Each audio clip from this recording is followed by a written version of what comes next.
বিশ্বাসঘাতক, এরা কোরআন বিরোধী, এরা রাসূল বিরোধী, আল্লাহর কোরআনের বিরুদ্ধে চলে।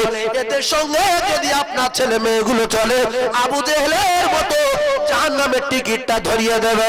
আল্লাহর নবী যখন চাচাকে বোঝাচ্ছিলেন, চাচা একটা বার পড়েন, কিতাবে লেখা ওই বেঈমান বলার পরে একেবারে না করে দিল। যদি ওই বেঈমান ওখানে না থাকতো, আল্লাহ চায় আবু তালিব কলমা পড়ে আল্লাহর জান্নাতের টিকিটটা পেয়ে যেত। এই জন্য আলেম ওলামার সঙ্গে সম্পর্ক করেন, এদের কাছে দোয়া নেন, এদের সঙ্গে মোসা করেন, এদের সঙ্গে সালাম দেন। আলেম তৈরি করেন, হাফেজ তৈরি করেন। আলেমের বাপ হয়ে যান, হাফেজের বাপ হয়ে যান। আল্লাহ পাকের দরবারে সুপারিশ করে একটা হাফেজ সাহেব তার বংশের 10 জন জাহান্নামীকে নিয়ে আল্লাহর জান্নাতে যাবে। জোরে বলুন, আরো জোরে বলেন। যদি বলেন হুজুর হাফেজ করাতে পারিনি, আলেম করাতে পারিনি, কোন রকম কোরআন শরীফ শিখিয়ে দিয়েছি। আল্লাহর নবী জানান ওই কোরআন শিখিয়েছে, ছেলেটা নামাজি বানিয়েছে, সেই পরিমাণ আমলের জিন্দেগি তৈরি করেছে। আল্লাহ রাসূল জানান ময়দানে মাশরে কোটি কোটি কোটি কোটি মানুষের সামনে আমার আল্লাহ পাক ওই কোরআন শিখনেওয়ালাদের মা বাপের ডেকে সূর্যের চেয়ে জ্যোতির্ময় নূরের তাজ আমার আল্লাহ পরিয়ে দেবে।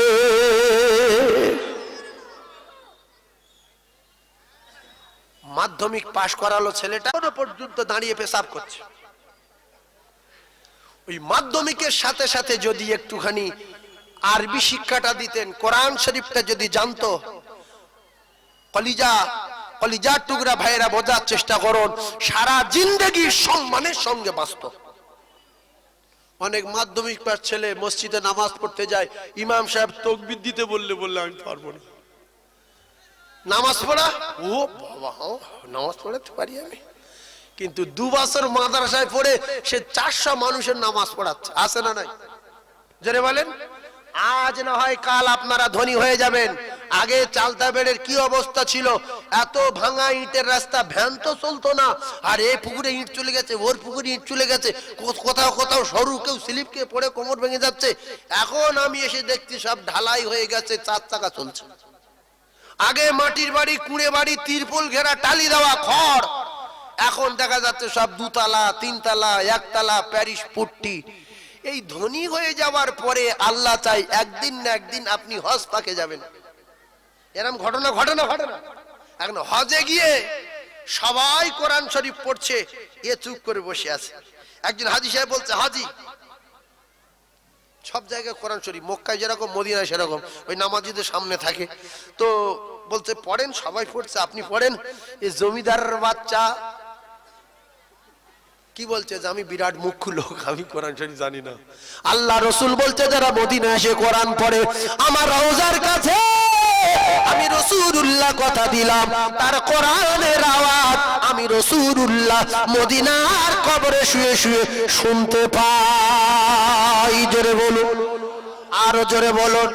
তাহলে টাকা আছে, টাকা আছে, ব্যবসা আছে, বড় দোকান আছে, প্যারিস পুট্টি আছে, ভিতরে কোরআন নাই বলে সারা জীবন অপমান হতে হবে। মক্কায় বিউজ্জতি, মদিনায় অপমান।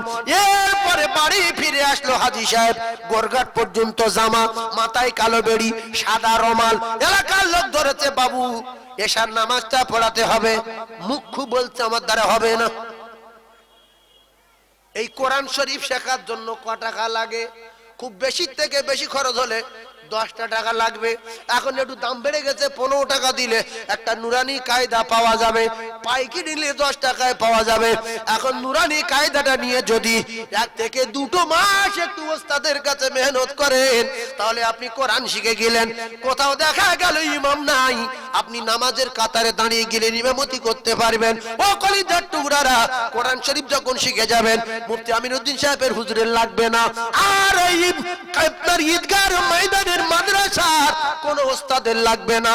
আপনি ব্যবসায়ী হন, দোকানদার হন, আইপিএস হন, লয়ার হন, জজ হন, উকিল হন, ব্যারিস্টার হন, প্রফেসর হন, পুলিশ হন, যাই হন না কেন, আপনি ওস্তাদ ধরে কোরআন শরীফ ভালো করে শিখেছিলেন, এরপরে আল্লাহ সম্মানের আসনে পৌঁছে দিয়েছে, বড় অফিসার হয়ে গেছেন, আপনার ও কলিজার টুকরারা কোন মুফতি মুহাদ্দিস মাদ্রাসা তলাবা লাগবে না।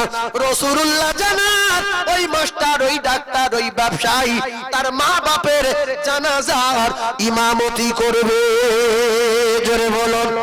যার ভিতরে কোরআন নাই, তার ভিতরে কিচ্ছু নাই, শুকনো পোকামাকড়ের ঘর।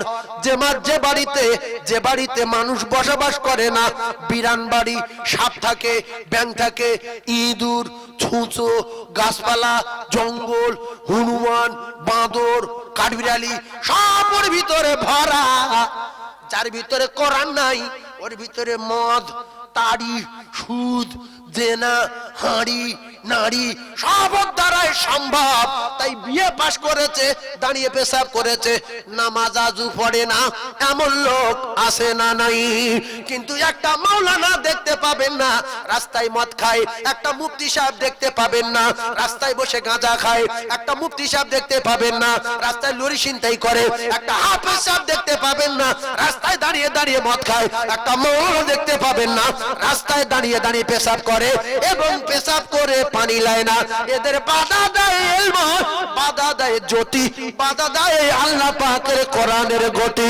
কলিজার টুকরা ভাইরা, রাগ করলে হবে না, ঠান্ডা মাথায় তত্ত্ব বোঝেন, অনেক লেখাপড়া শিখে ওই জনম দুঃখী মা আর জনমদাতা পিতাকে দেখা গেছে বৃদ্ধাশ্রমে রেখেছে, কিন্তু কোন আলেম, কোন মাওলানা দেখা যায় না তার মা বাপের বৃদ্ধাশ্রমে রেখেছে, মা বাপের ধরে পিটেছে, মা বাপের খেতে দেয় না, কারণ এরা আল্লাহর কোরআন পড়েছে।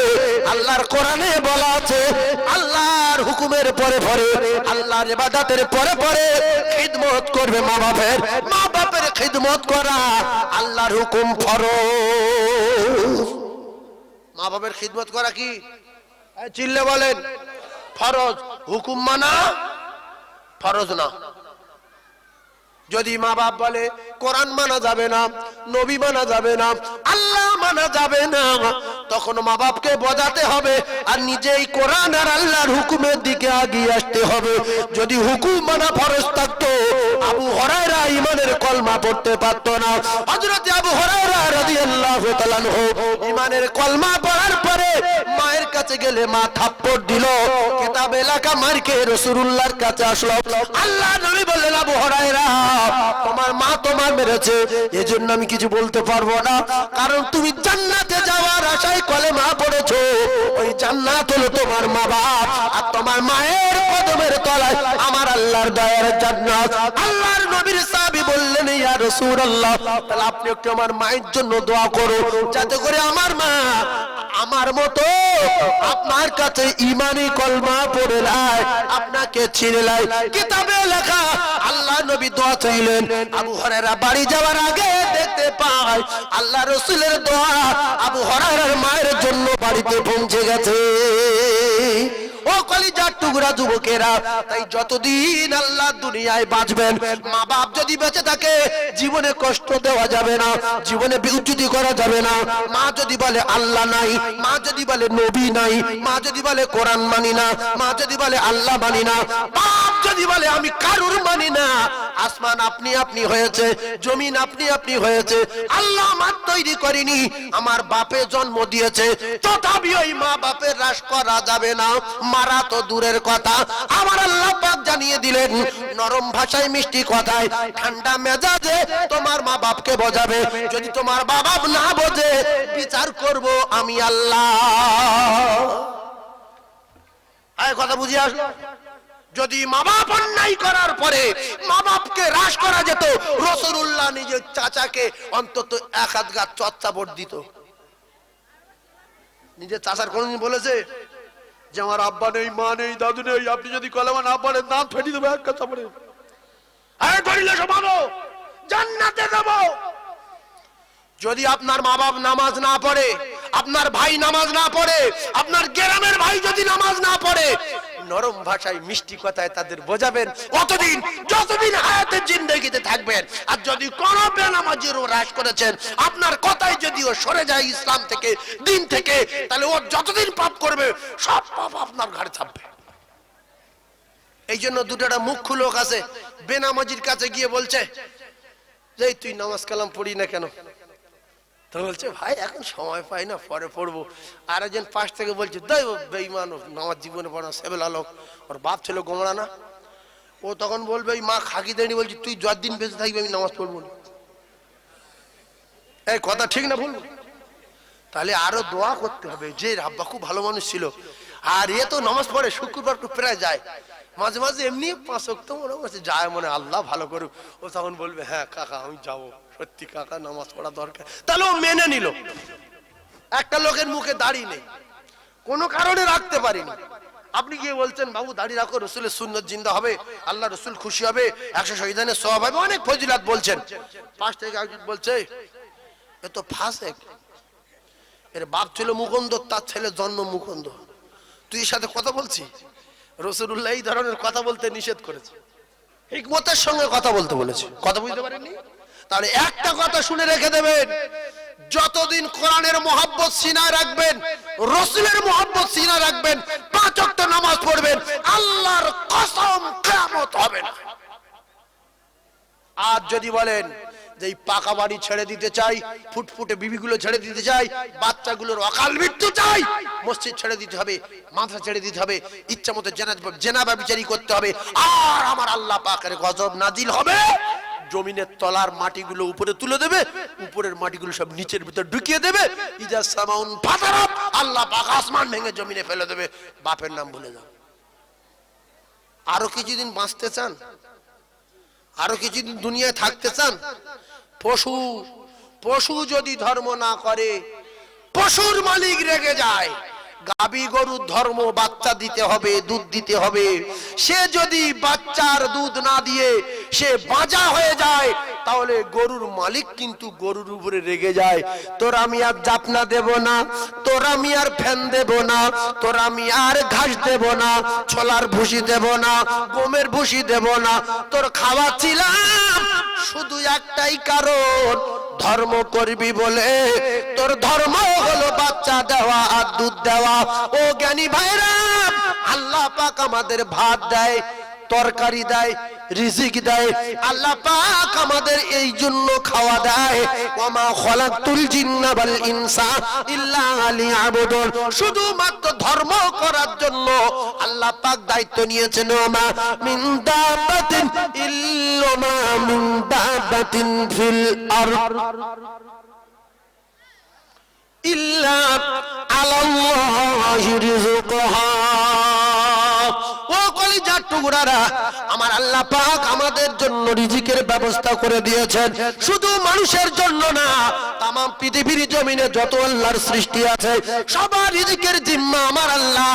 আল্লাহ ভাত দেয়, আল্লাহ তরকারি দেয়, আল্লাহ মাছ দেয়, আল্লাহ গম দেয়, আল্লাহ ডিম দেয়, আল্লাহ ডাল দেয়, আল্লাহ দুধ দেয়। কারুর বাপ দাদার 14 পুরুষের ক্ষমতা নাই একটা চাল তৈরি করতে পারে, একটা গম তৈরি করতে পারে। সবকিছু পারনেওয়ালা মালিক যিনি, তিনি হলেন আমার আল্লাহ।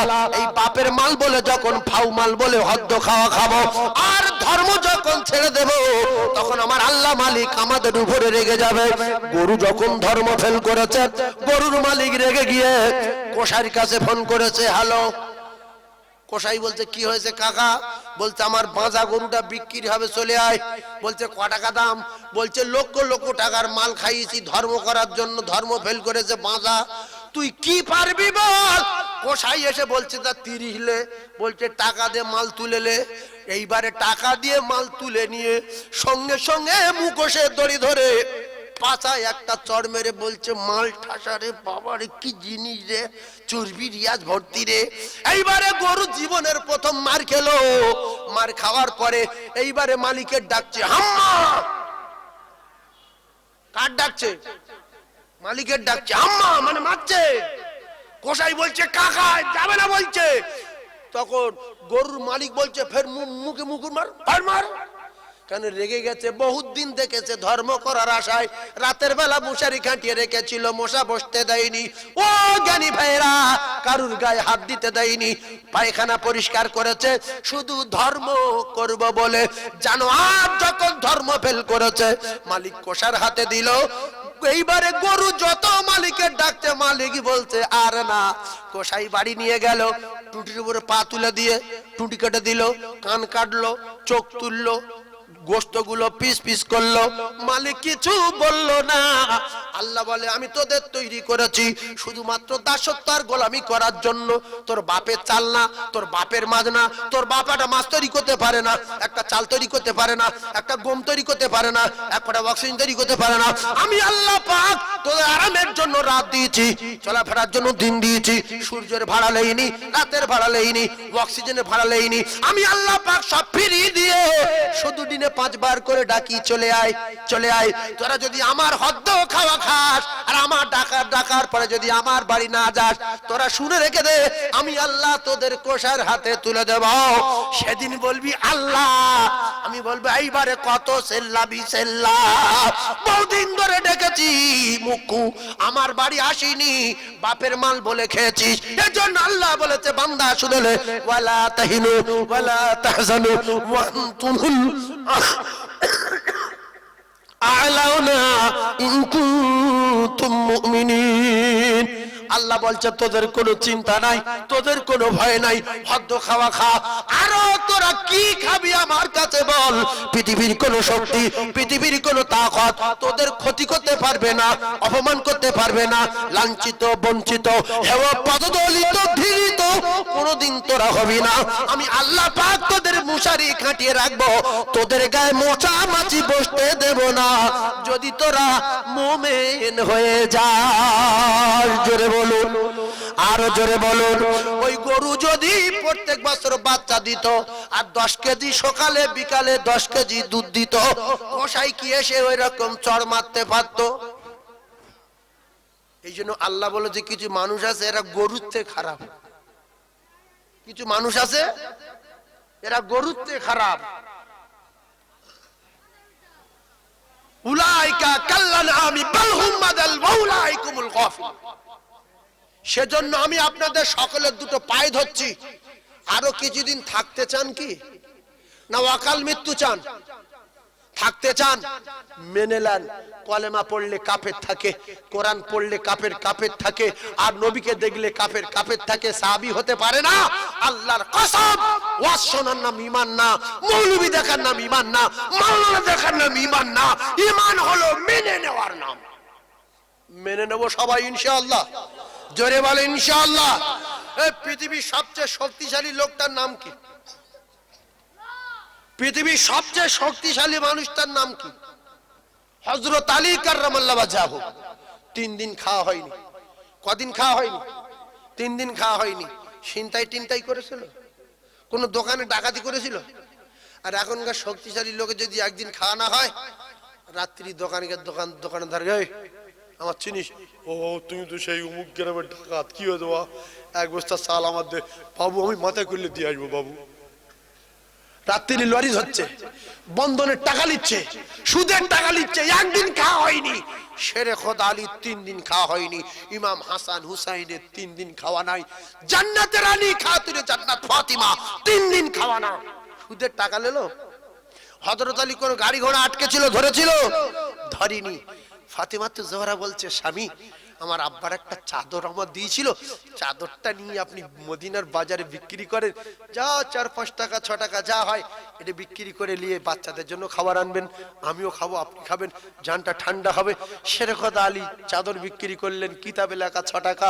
6 টাকায় চাদর বিক্রি করে ফিরে আসছিল। একটা ফকির বলল, বাবু কিছু আছে? আমি কয়েকদিন খাইনি। আমরা হলো তো ফকিরের সঙ্গে সঙ্গে মেরে বেশ করে দিতাম, দে তুই কার কাছে কি চাইছিস আমার চিনিস? 3 দিন খাইনি। হযরত আলী নাই বলবে না আছে বলবে? বলছে আছে, লে 2 টাকা লে। সাদে জান্নাতের টিকিট পেয়েছে। শেরেখত আলী জান্নাতের সুসংবাদ পেয়েছে না পাইনি? বললে ফের একটা ফকিরকে বলছে, বাবু আমি কয়েকদিন খাইনি, বাবু আছে? মিথ্যা কথা বলবো না, সত্য কথা বলবে? লে 2 টাকা লে। আর ক টাকা আছে? আর 2 টাকা আছে। ফের একজন বলছে বাবু আছে, এইবার তো মার ফরজ ফকিরি কি এ ফকিরি ধরে তুলে আসার মারা দরকার না। বললে তুই লে যা। ফাতেমা জানে শিওর আটা আসছে আজকে রে খাবো, হাসান হোসেন জানে খাবো, কোনো অসুবিধা নাই। যাই হোক চাদর তো 2 টাকায় নিলে মানুষ নেবে, যেহেতু নবী দেওয়া চাদর জান্নাতের রানীর চাদর, হাসান হোসেনের মায়ের চাদর, শেরে খোদা আলীর স্ত্রীর চাদর, ফাতেমা চাদর কি 2 টাকায় বিক্রি হবে না? মন মেজাজ খারাপ, বাড়ি যায় না। কি বলবো বাড়ি গিয়ে? আল্লাহু আকবার। আমাদের গিন্নি 2টা আছে, এই মাদ্রাসা দান করে বাড়ি গেলে রাশ করবে। তো কে জলসা যেতে বলেছো? তুমি কেন 2 টাকা দিস কেন? তুমি কি পাগল হয়ে গেছো? 2টা বগিলির বংশ আছে, আছে না নাই? হ্যাঁ। তো ফাতিমা তু জোহরা চুপচাপ, হাসান হোসেন কাঁদছে, আব্বা আসে না। হঠাৎ করে একদল উটওয়ালারা উট বিক্রি করতে যাচ্ছে, আল্লাহর কুদরত দেখেন। তা বলছো নবীর জামাই, তো মন মেজাজ খারাপ করে দাঁড়িয়ে আছে, কি উট টুট কিনবে নাকি? আরো মাথা গরম হয়ে যাবেন। এই জন্য রেগে না গিয়ে ধৈর্য ধারণ করে যে আল্লাহ তার উপরে খুশি হয়, আল্লাহ তার সঙ্গে থাকে না থাকে না। এখানে রেগে গিয়ে যদি ফকির পিটতো, আল্লাহ নারাজ। এখানে রেগে গিয়ে যদি উঠলাদের মারতো, তাহলে সব হাতছাড়া হয়ে যেত। বলছে বাবু না, এত ক্ষমতা থাকার পরে কিচ্ছু না। এজন্য বড় যদি হতে চান ছোট হতে হবে। সব সময় ভাববেন সবাই বড় আমি ছোট, কথাগুলো লিখে রাখ। সবাই বড় আমি ছোট, সবাই সব জানে আমি কিছু জানি না, সবাই ধনী আমি গরিব, আর সবাই ইমানদার আর আমি বড় গুনাহগার। শেরে খোদা আলী পৃথিবীর 1 নাম্বার ক্ষমতা দিয়েছেন আল্লাহ যার গায়ে। আল্লাহ যার নিজে বাগ করে পৃথিবী পাঠিয়েছেন, তিনি বলছেন বাবু আমি কিনতে পারবো না। উটরা বলছে আপনি তো ভালো মানুষ, নবীর জামাই, হাসান হোসেনের আব্বা, ফাতেমার স্বামী, আপনার কাছে যদি উট আমরা বাকি দেই তো আশা করি আপনি আমাদের টাকা মারবেন না, আমাদের টাকা দিয়ে দেবেন, আপনি বাকি দিয়ে যান। দেখছি একে খাওয়া হয় না, ফের সুযোগ বাকি তুলি। উট নিয়ে গেল দাম করে 6 টাকায়। মদিনের বাজারে গিয়ে প্রথম দাম বললো 60 টাকা। খরিদ্দার এক কথা নিয়ে নিল, আপনার উট নবীর জামাই হযরত আলীর উট, আর দেরি হয়, লান 60 টাকা লান। 60 টাকা নিয়ে